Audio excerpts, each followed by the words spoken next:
गांव के पास एक फैक्ट्री थी जिसके ऊपर हजारों टन सोना छुपा कर रखा गया था। उस खजाने की रखवाली करता था गजू भाई। उसी गांव में राई स्टार नाम का एक लड़का रहता था। वह हर रोज घर घर जाकर भीख मांगता था। गांव के लोग बहुत अमीर थे, उनके घर सोने चांदी से भरे रहते थे, लेकिन कोई भी उसे इज्जत की नजर से नहीं देखता था। सब उसे गरीब और बेकार समझते थे। उसका जीवन मुश्किलों में बीत रहा था। गांव में एक आदमी था, पुष्पा, बहुत घमंडी और ताकतवर। उसके पास इतना पैसा था कि वह किसी को भी अपने सामने झुका सकता था। गांव के लोग उससे डरते थे, इसीलिए कोई उसके खिलाफ बोलने की हिम्मत नहीं करता था। उसका छोटा भाई ज्ञान फैक्ट्री का मालिक था।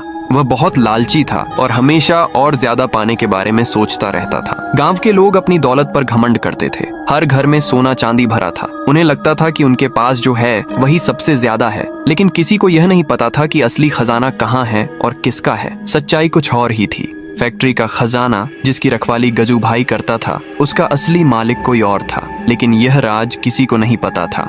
सब कुछ बाहर से जैसा दिखता था वैसा बिल्कुल नहीं था। राई स्टार हर दिन गांव में जाता, लोगों के दरवाजे पर खड़ा होता, कुछ मांगता और चुपचाप आगे बढ़ जाता। लोग उसे नजरअंदाज कर देते, कुछ लोग उसे डांट कर भगा देते, लेकिन वह कभी कुछ बोलता नहीं था, बस सब कुछ देखता रहता था। एक रात सब कुछ बदल गया। सुबह होते ही गांव में हड़कंप मच गया। कई अमीर घरों से सोना और चांदी गायब हो चुका था। लोग डर गए। हर कोई एक दूसरे को शक की नजर से देखने लगा। कोई कह रहा था ये काम बाहर के लोगों का है, कोई कह रहा था गांव के अंदर ही कोई बड़ा खेल चल रहा है। पुष्पा गुस्से में था।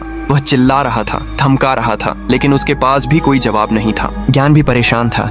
उसे समझ नहीं आ रहा था कि यह सब कैसे हुआ। अब गांव का भरोसा टूट चुका था। हर इंसान दूसरे इंसान पर शक कर रहा था। तभी पुष्पा का शक राई स्टार पर गया और अपने आदमियों को बोला, राई स्टार को पकड़ कर लाओ।